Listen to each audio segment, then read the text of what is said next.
Hi, this is Rabbi Tzvi Mandel, Congregation Kahal B'nai Yisrael, Community of Jewish Friends. And again, I want to thank all of you for all the beautiful words you sent me. And may Hashem help. We should do many mitzvahs and all of us together. So, I would like to tell you the story about Rabban Kalina.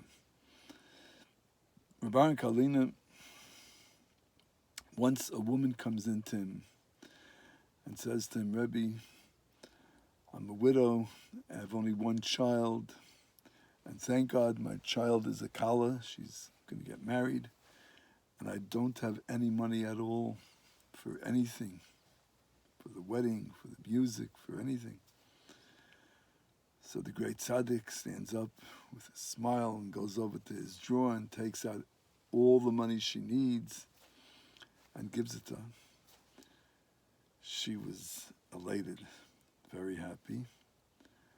And then she says, Rebbe, maybe I could ask you for one more thing.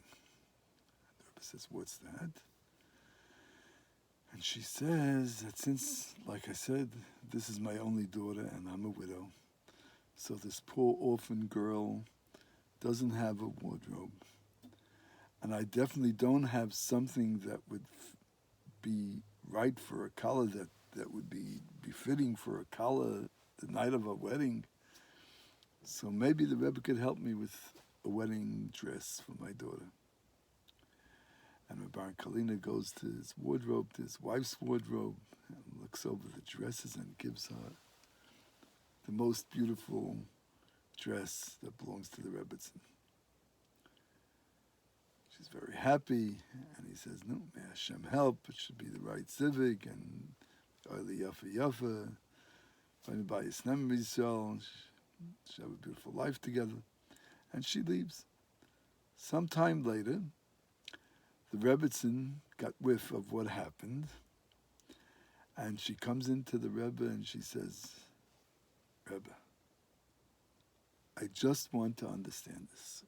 Whatever, I'm sure you did the right thing, but please answer my questions. First of all, who says that a simple girl that was brought up simply has to have a dress of my dress and my best dress? Second of all, I understand that you want to do the mitzvah of Achnasas Kala, to marry off a Jewish daughter, big mitzvah. Double a Kala that's Yisaima, that's an orphan, double mitzvah. I understand all of that. But this dress cost $1,000. So those of us that learned the Pirkei Avos know the Rambam says Hakol fi roiva masa. If one has a chance to give $1,000 to one poor person, or $100 to 10, the mitzvah is to give 10, 100. So if it was so important, first of all, why didn't you first discuss it with me? It's my dress. And I'm not saying I would have, I wouldn't have agreed with you. I know what the Rebbe does is right, and everything's fine. I just want to understand this. And second of all, maybe it would have been a bigger mitzvah to take the dress and sell it and give $100 to 10 people. Who says you have to give the whole $1,000 to one person, the worth of $1,000? So the Rebbe says, listen to me, Rebbe. The truth is that when I went to get the dress, the same thought came to my mind. Who says I have to give her a dress for $1,000? Especially if she's not used to this type of expensive living. It's a luxury, way out of her understanding, way out of her idea of what even a dress for a wedding is. However, maybe it would be better to sell the dress and give $10 to 10 people $100. But then another question came to my mind.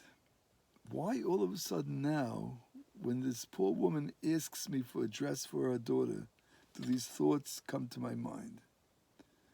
Why didn't I think about this a week ago, or yesterday, or a couple of days ago? Why didn't I go into the Rebbetzin and say, listen, Rebbetzin, you have such a beautiful dress, and there are 10 poor people in the city that could use $100 each. Let's sell the dress and give 10 people $100. So I thought to myself, you know what? Now I know that the thought of not giving this woman the dress is coming from the other side, not from the good side, not from the Yetzer Tov, the good inclination, because, oh, it's better to give 10 people $100 rather than 1,000.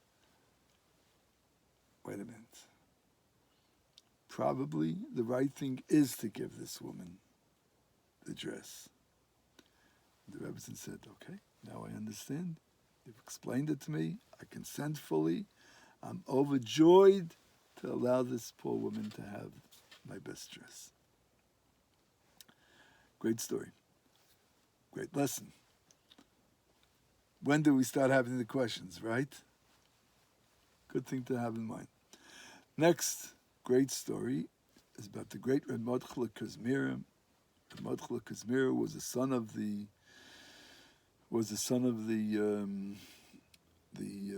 Triska Magid, who was the son of the Chernobyl. That's why his name was Mordcha. His father gave him a name after Mordcha Chernobyl. And he was a son-in-law of Rabbi Stalna, second Rabbi Stalna, the Yinger Rebbe. Anyway, so Mordcha Kazmira was very big, and he was especially known for his unbelievable miracles, that out of his obvious son loving Yidden so much, he couldn't take the pain of Yidden, and so he used to perform out of the ordinary miracles that one rarely sees. Of course, he was a person that knew the whole Torah backwards and forwards, the revealed and the hidden Torah, and was a big tzaddik, immersed in mitzvahs and davening and learning days and nights without an end. Very great person. And he had a chassid by the name of Reb Yoel, who moved from Russia to Yerushalayim, to Israel in those days before World War I. And it was very hard to live in the old city in Jerusalem then. However, this Reb Yoel had an elderly father of Moshe Aaron, and the Rebbe told him to move there, so you take care of your elderly father. Move there. He had a family there, and he was a businessman, and occasionally he had to come back to Russia to do business, and the rest of the time he was immersed in worshiping Hashem, everybody's dream in Yerushalayim, HaKodesh. Who doesn't want to be there, right? So the Heilige Ramotcha Kazmira one time had to leave Yerushalayim to go back to Russia to do some business, and told his wife and his family, I'll be back in a number of months. He went back to Russia, did his business, happy to be back with the Rebbe, with the Ramotcha Kazmira.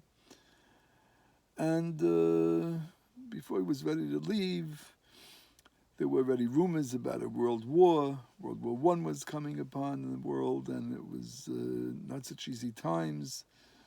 So he decided that he'll take a ship at a certain date, and supposedly that ship was supposed to be the last ship out of Russia to Yerushalayim, to Yaffo, Israel.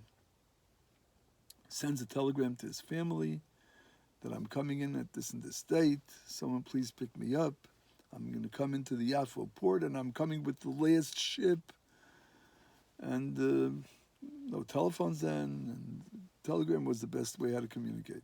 Anyway, so this man, Reb Yoel,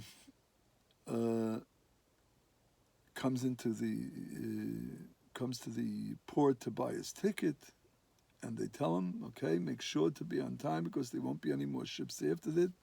The news and the rumor is that there's going to be a world war, and who knows if it'll take weeks or months. He says, okay. The only thing that was left was he didn't say goodbye to the Rebbe. Of course, he wouldn't do anything, and he wouldn't, especially do such an important thing before gesegen sich, like Chassidim say, with the Rebbe. He goes into the Rebbe, writes a kvittel, and he's a little bit in a hurry. There's hours away from his ship. The Rebbe looks at the ship and looks at him and says, Yoel. He says very strongly to him, Yoel, don't go with this ship. Rebbe, I'll do whatever the Rebbe says, but the news and the rumors are there's a war coming, and I have to go back to my family, or else who knows what's going to be, and who knows when I'll see my family, God forbid, who knows what's going to happen. The Rebbe says, Yoel, listen to me, do not take this ship. Don't worry about it. You can rely on me. I'm telling you not to take this ship, and you can also rely on me, and I'm promising you, you'll be back with your family, healthily and joyfully, after this ship. Don't worry about it. And you won't have to wait months or weeks or whatever it might be. Rabbi Yoel, like a real chassid, okay, Rebbe, leaves. That ship leaves. And sadly enough, in a short time, the war breaks out, and the news gets out that the ship that he was supposed to get was completely destroyed, everyone killed on the ship. He was overjoyed, of course. He goes back to the Rebbe. He wasn't overjoyed that the ship was sunk and the people died, but he was overjoyed that the Rebbe Mamish saw with his open prophecy, with his open eyes, that it was dangerous. Goes back to the Rebbe and thanks the Rebbe. And then he says, what's going to be with my going back to my family? After all, the Rebbe promised me, and I have 100% faith that the Rebbe's open Ruach HaKodesh saw something in heaven that Hashem said, I'll be saved. What do I do now? So the Rebbe says to him, at this and this time, in a week, in a month, whatever it might be, there'll be a ship going out, a military ship from the Russian government. Being that I have a lot of pull with the government, I will arrange that you could go with the military, and somehow you'll be able to connect to go to Israel, and everything will be okay. Don't worry. Well, meanwhile, what's going on in the old city in Yerushalayim? The rumor gets out that there was a ship that was sunk, everyone was killed, and the family started worrying what's going to be, and they thought to themselves, wait a minute, we'll go to the pier and see if there's something that, we'll find out if the father came or he didn't come, or what's the story. And sure enough, there was a big gigantic sign naming all the passengers, and all of them, sadly enough, got sunk, and his name was on that list because he bought a ticket that day, and the family was beside themselves. So broken, the children, the wife. So they went to the local Chassidic Bezin, and the Rav in the Chassidic Bezin thinks to himself and says, no, don't start mourning, don't sit shiva yet. I have a feeling somehow that your husband and your father is still alive. Okay, so they listened to the rabbi. Meanwhile, Reb Yoel sent another telegram that he's coming with a different ship. It's going to be a military ship, and thank God, Baruch Hashem, he's alive. And please, someone should be there to pick him up. That telegram didn't get to the family because it was wartime, and everything was obstructed, and somehow the letter didn't get to them, the telegram. Anyway, he comes with the military ship, and when he comes into the port in Yaffo, there's no one there to pick him up until they found out, and the whole city came to welcome him with such joy. And when they heard this story, it strengthened their emunah and their faith and emunah tzaddikim, that Hashem gave us such great lights in every generation to help the Jewish people. And Baruch Hashem, that was the second story. A third story. So, it was many years ago, after the passing on of the Holy Baal Tanya, that the Russian government wanted to destroy the cemetery of where the Baal Tanya and many other great holy tzaddikim were buried, and they even promised that they would move their graves because they needed that area. Of course, this brought a big upheaval within the Jewish community, especially by Chassidim, and especially by Lubavitch Chassidim, because it's not so simple to move a grave, and they wanted to see what they could do so that it shouldn't be done.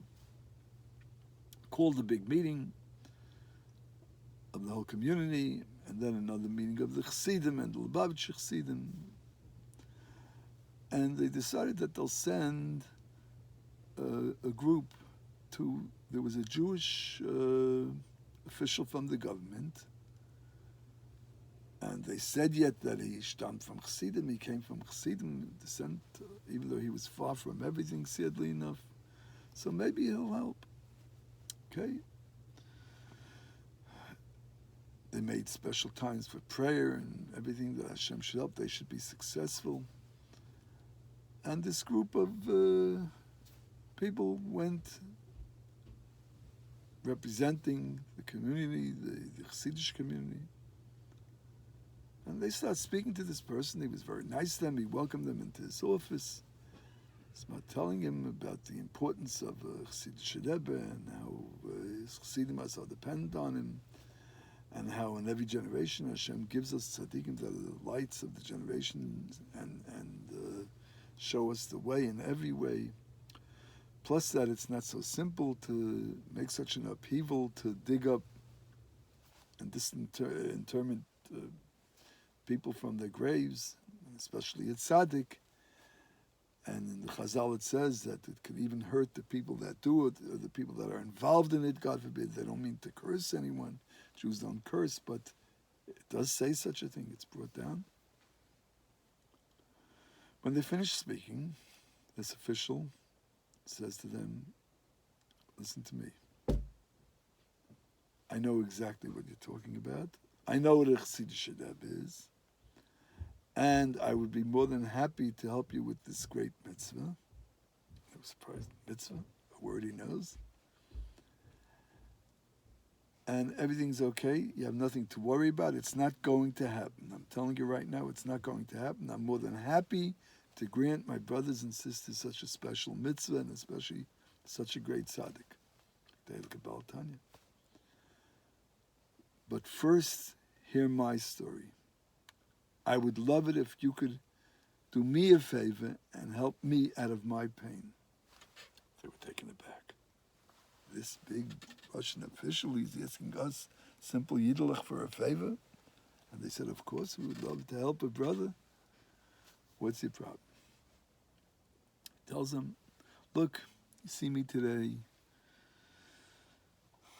I'm not religious. I don't even go to shul on Shabbos, on Yom Kippur, nothing, and I'm far from where I was as a child. And I'll tell you my story. As a child, I was brought up by my parents. My father was a Kalina Chassid, of the Heilige Reb Shlomo Kalina, Hashem Yinkum Damai, who was killed by the evil Polish soldiers who came into Russia then during Shabbos morning davening by Kessa. And he was a great, great, great tzaddik. And I knew it as well. But sadly enough, as a child, as I was growing up, I had bad friends, and little by little I was fading away, Yiddishkeit-wise. My soul was getting less and less important. Yiddishkeit and spiritualism, davening and learning and mitzvahs, Shabbos. And my father was very broken about it. But he really couldn't do much. And he didn't want to push me away. So he was kind to me and nice as much as he could be to me. One day I was already an older boy, and I decided I'm going to join the Russian army, and that's the way he had to break away from this whole thing, from all this boring stuff. When I told my father and my mother, they were very broken. My father begged me with tears, if you're going to join the army, why don't you at least go to the Rebbe and bid him farewell? I couldn't refuse my father. So one morning I get up early, I go to the shul. I haven't been there so long. I walk into the synagogue, and the holy Reb Shlomo Karlin is walking with his tallis over his shoulder. And obviously, even I saw that he was mamish in a different world. Dveikis nifla. He was just somewhere else. He's walking back and forth, pacing the floor. So I knew I couldn't go over to him now and just speak to him. And it took him longer and longer. As we know, it says in many Chassidic Stories that the achana for a mitzvah is even greater than the mitzvah. The preparation for davening, for the mitzvahs that we do, is on a level even bigger, because the way we prepare ourselves, the joy and the avivayira, the love and the awe of Hashem, that's the whole attitude how we do the mitzvah. So the more the simcha, the more the joy, and the more love of Hashem, the greater the mitzvah is. So the preparation, in a way, is greater than the mitzvah itself. I didn't have the patience. But how could I not do what I told my father? I told my parents. I said, I'll at least bid farewell to the Rebbe. Anyway, after a long time, I said to myself, I'm just going to escape from this place. And as I turned around to leave, the Rebbe runs over to me and says to me, Abedach, Abedach. In English, that means, how do you really translate? Abedach, Abedach, but please, but still maybe, Didn't say anything else. Knew that the Rebbe wouldn't speak out before davening. Abedach, Abedach. But still maybe, like in a positive way, maybe you would change your ways, maybe something. But I was happy to get out of there, and I run home. I went to the army, forgot everything about my Yiddishkeit. And here's where I need your favor. Anything I ever wanted to do wrong, whether it was a girlfriend, whether it was eating non-kosher food, this flash comes to my head. Abedach, Abedach. And with the Rebbe's holy dveikistik, sweet face, I see him standing there and saying to me, Abedach, Abedach. I'm asking you people, delegation from the Jewish community, I'll be more than happy to do the mitzvah that I said I'll do for the community. I understand. But could you please take this sorrow away from me? Could you take this craziness away from me? This psychological, spiritual bother that the Rebbe put in my mind and my heart and my neshama. I can't do anything. I'm tired. My hands are tied. I feel like I'm in jail. I'm not a Jew. I'm not a guy. I can't go after all my lusts and desires. I just see his face come with that smile and that dveikus nifla. Help me out of this jail, please. So the Chassidim are looking at each other. What do we do with this guy? And all of a sudden, all of them at once stand up and they say to him, Abedach, Abedach. And they sat there and spoke to him for a longer time. And he starts bawling, crying. And he says, you're right. I'll make peace with my neshama and who I am. And he wound up doing an unbelievable, beautiful tshuva and lived the rest of his life as a emes ha'elech, a chassidish yid, and grew and grew and grew to the nachas of his parents and of Klal Yisrael and nachas to Ibanish Leilam. And that's it for tonight.